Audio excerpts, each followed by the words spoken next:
Party Uttarandhra zone ఇన్ఛార్జిని ఈరోజు నాతో పాటుగా రాష్ట్ర కార్యవర్గ సభ్యులు సీనియర్ మోస్ట్ నాయకులు బోన్ కృష్ణ గారు, అలాగే విశాఖపట్నం జిల్లా అధ్యక్షులు, అలాగే మిగతా కార్యకర్తలు అందరూ నాయకులు అందరూ కూడా ఈ ప్రెస్ మీట్లో పాల్గొంటున్నారు.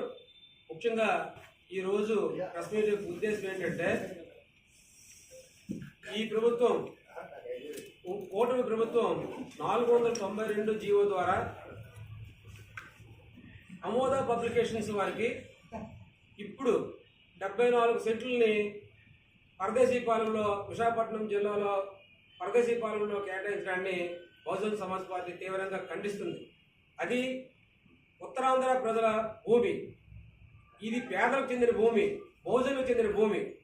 ఈ భూమిని ఇంతకుముందు ప్రభుత్వం రద్దు చేసింది, ఎకరా 50 సెంట్లను రద్దు చేసింది 2020లో. మరలా అమోద పబ్లికేషన్స్ అంటే ఆంధ్రజ్యోతి వారికి అది కేటాయించడం జరిగింది. మరి ఈరోజు